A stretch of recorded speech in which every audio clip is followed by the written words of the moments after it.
Hi, welcome back. Now, as you saw in the thumbnail, this is quite a big chunk of elm, and now I was planning on making a live edge bowl out of it, nice tall one.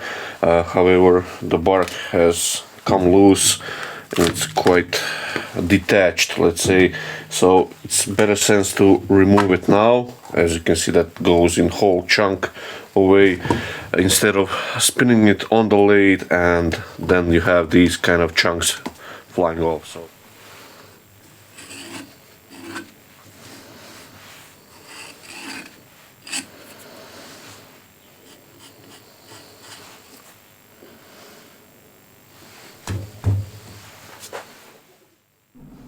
okay, so whenever I'm making this kind of live edge bowls, I always try to get all of the outside exposed. Now, to get to that stage, I have to flip this bowl blank a few times around. This is that stage. So first I want to roughly bring these corners down a little bit and make a tenon, so I can flip it around and make a recess on the top, and you'll see that all in just a few seconds. So here I'm using 12mm bowl gouge from Crown. This is M42 bowl gouge. Now, the reason I'm using M42 steel here is because the regular M2 steel on this particular elm, with all of the minerals in it, just dulls the tool really fast. So this is much better choice of steel in this particular case. So you can see I already removed a lot of corners here, and now I'm just making a tenon, rough tenon. Doesn't have to be anything precise in terms of size at this stage. So all I have to do is now make a tenon, and now I'll remove the tailstock, and this is the next stage. Just to remove this knob so I can put it in a chuck. And this is Wickmark VM100 chuck with step jaws, and this will nicely grip on the bottom of the bowl. And you can see I still have all of the corners here left. So the next stage is to make a recess on the top. A lot of different ways you can do this. I like to hog out the vast majority of the wood with the bowl gouge, and then use a square end scraper to just flatten it a little bit on the bottom and get a relatively straight side of this recess, so I can pivot the bowl blank if I need to adjust for the rim. And you'll see later in the video I actually got quite lucky because the rim of this bowl blank is actually quite uniform. So this is the bigger VM120 chuck with shark jaws, and you can see here the recess, and that just goes over the chuck and you expand in it, and that's really good hold. Now at this stage I'm still using tailstock until I remove the corners, and here I actually switched to 16mm diameter bowl gouge. Again, M42 steel. It just holds the edge much longer on this particular elm. Usually I don't have problems with M2 steel on most other species, but on this elm the M2 just dulls really quickly. So usually here at the top of the edge of the rim, it's better to go from the top down just to avoid any breakout. So you can see here that process. And of course, once you get the bowl blank nicely rounded, you can increase the speed gradually and just check if everything is nice and stable.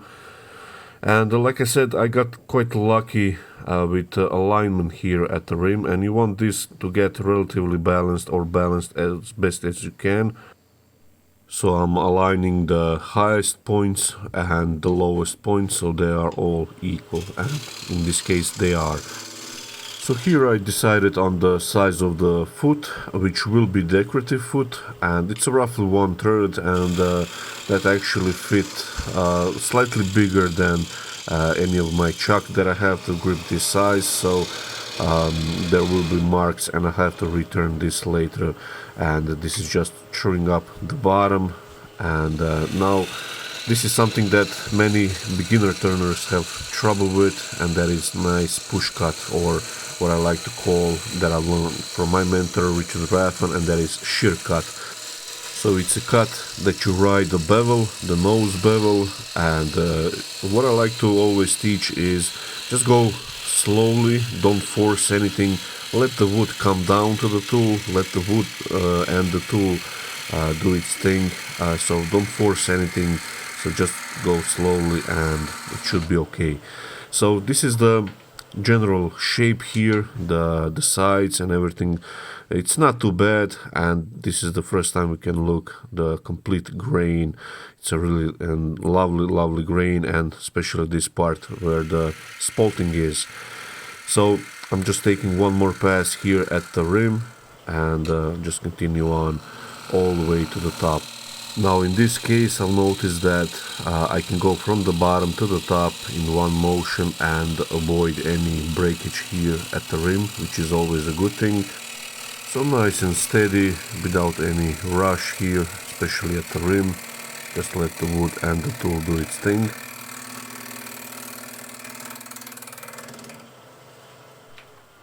Now what I found out on this particular elm that grows here in Croatia, I get the best possible surface with the spear point scraper. Not even a shear cut using a bow gouge gets me better surface, so I use this spear point scraper just to remove any knobs or any hiccup that I had when using bow gouge. So just lightly go over the surface and just smooth out any imperfections.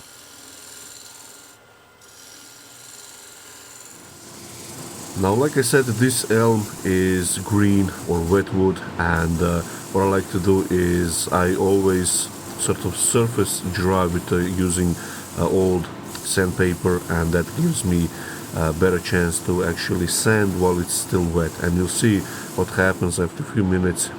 In this clip here, you can see I already got a nice cloud of dust coming off the surface, so it really pays off to sort of surface dry it first with old sandpaper, then use a fresh one to actually sand the surface. So that's what I'm doing here, and you can see a lovely cloud of dust coming off. And this is the final step in sanding, and that is Scotch-Brite pad. It's actually quite fine, I think it's for stainless steel, but this sort of buffs the surface and removes any sanding marks.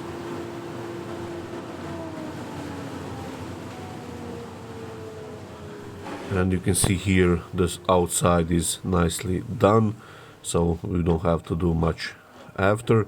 So now it's time to flip it around, and I'll use this same VM 120 chuck with shark jaws and just tighten this a little bit. You don't need to crank it right down, there's no point in doing that. So the next stage is to drill a depth hole, and I will actually go all the way to the wooden handle here. So just nice and steady, pull it out a few times to get rid of the shaving so it doesn't build up, and spin it in your hand, so that's not very pleasant. So just nice and steady. And now we're off to hollowing. Here I'm using again 16mm diameter bow gouge M42 steel from Crown, and now I've seen a lot of issues here with the beginners, especially when they are close to the center of the bow. They tend to push real hard, and you really have to avoid doing that. The wood in the center is moving much slower than on the outside or at the perimeter of the bowl. So just slow down your feed rate, let the wood come down to the tool and do its business. So cutting and or scraping, just let the wood do its thing. So here I'm just removing the bulk of the wood on the inside, leaving the steps on the bottom. That always helps out when you need to continue down a little deeper. And you can see a lovely trail of shavings coming off. And I'm using here actually all of the right wing, and but if I feel there is increase in vibration or any different sound, then I back off the gouge and split the cutting. So I split it in half or third if I have to. So you have to adapt on the fly, let's say.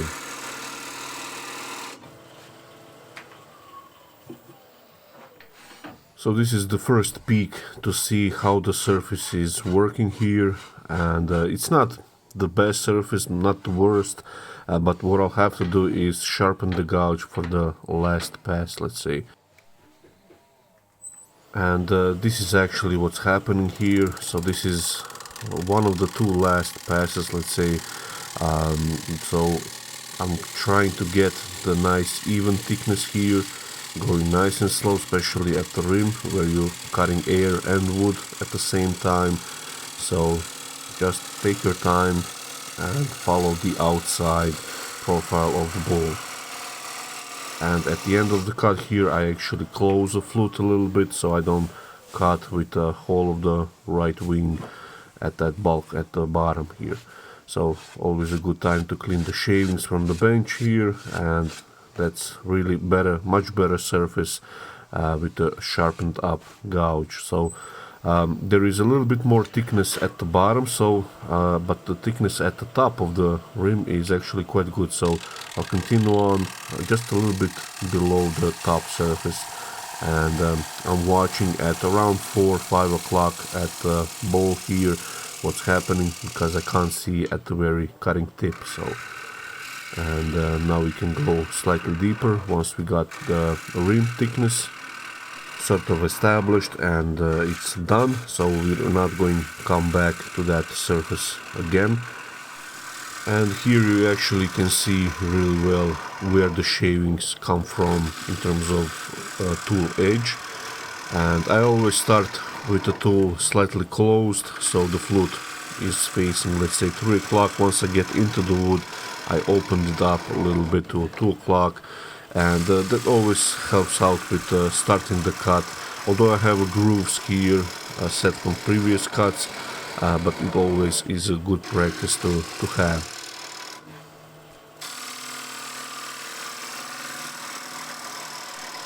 Now, since I'm here at the bottom of the depth hole, it's a good practice to always double check where your bottom is here. So I use this key from the chuck just to double check where I am, so I know how far I have or how much room I have to play. So here I'm just blending the curve roughly. I'll get the nice finishing cut once I sharpen the gouge. And the thickness here is 6 mil, and at the bottom is roughly 12 mil.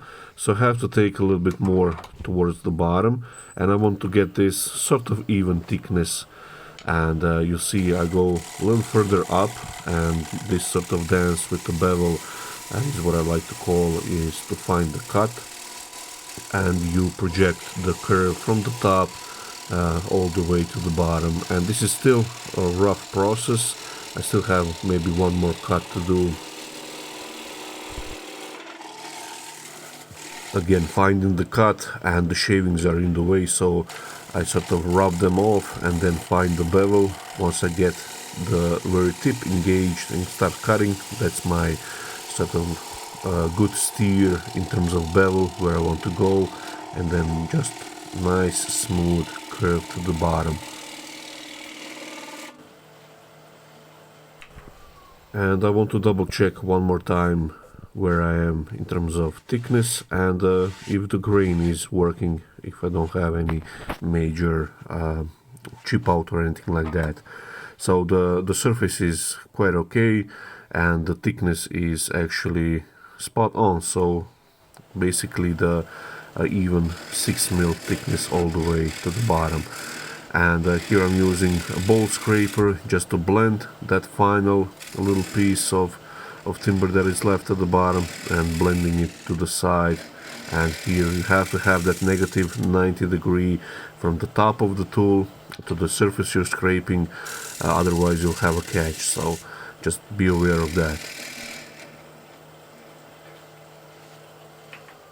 And that's the inside all done, ready for sanding, and that's a nice flowing curve.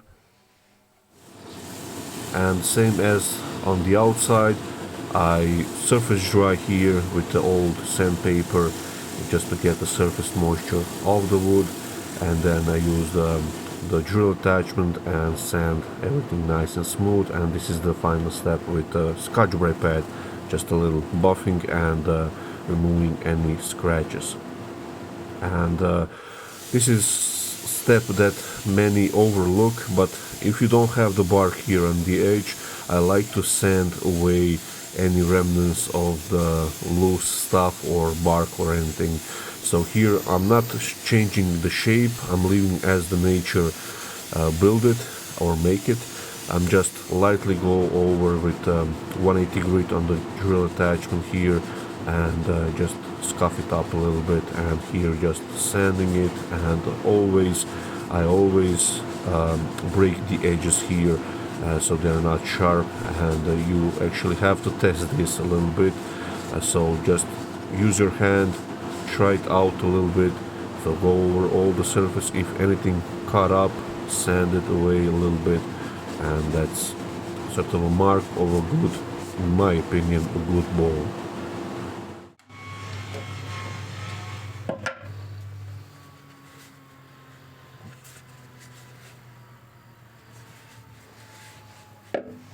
So the next stage is to just clean up any marks from the chuck, and I could go for a nice diameter for that specific chuck, but this process doesn't take too long. So just aligning the bowl so it runs nice and true. And I have on the chuck wooden pad with a paper towel that prevents marring the inside, and here on the outside have a little wooden block or pad that prevents the cone from digging into the foot here. So just here above the foot I want to blend this ever so slightly. There is a little hump here, so just go lightly with a small spindle gouge. This is 10 mil diameter spindle gouge, and just go lightly to the very top of the foot. And here I'm just trimming the foot itself to remove any remnants of the teeth of the chuck. And you always want to do something with the very bottom itself. Now here it's easiest way to do just a simple groove. So after this little shear cut, cleaning the surface of the bottom and actually making it slightly concave, so only the rim of the foot will sit on the table. Here you see I'm cutting that groove, so 2 cuts on the left side, 2 cuts on the right side, make a nice V groove. And again, just a little bit of sanding here at the bottom just to blend everything, and just polish it as the inside and the outside surface with the Scotch-Brite pad. And now that's ready for the oil. I forgot about this step actually. There was a little nub at the very center of the foot, so here I'm just using the drill attachment and just sanding it away with 360 grit sandpaper, so that really doesn't take too long, just a few passes, and that's done. Now it will be ready for the oil. You can see the finished bowl without any oil or anything. Once I put the oil on, this will all pop out and really sort of brings to life. Now, before that, I want to put this in a microwave and dry it out completely, because this is around 6 mil thickness, so that should be just a few minutes in a microwave. And you can see here the bottom, the foot. So that's the next stage, and I'll do that off the camera and show you the final results. It's always nice to actually sign your work, and I didn't notice when I start to write with this pyrography pen that I had the ball a little off in the center shot here of the camera, so bear with me for a few seconds. So I write my name, my first name, my last name, the type of wood, and the year that it was made. So this is Elm 2024, and you can see that's, in my opinion, much better look than from the stamp that many makers do. Now this oil I like to use is from Steiner company, and it's I believe linseed oil with a lot of wax in it, and a little chunk of dried wax actually filled in. So you'll see now how this oil really brings the wood to life. So really nice stuff. Now, a little less than a year ago, I was rough turning this elm, and the rest of it I put it on a shelf and just let it dry naturally. But this one I put in a plastic bag and put it in a corner of my shop, and I actually forgot it just before the other day when I was cleaning the shop. And you can see the sort of this process when you put the wood in a plastic bag. Most of the wood will decay or rot away, but if you stop it in time, and if the fungus will appear like this in this wood here, in this elm, then you get this lovely spalting patch and this lovely discoloration. So I'm really pleased with this one, how it turned out. Once I get the more experiments done, I'll reveal this technique, so stay tuned for that. So once again, thank you for watching my videos, thank you for support, and see you in the next video.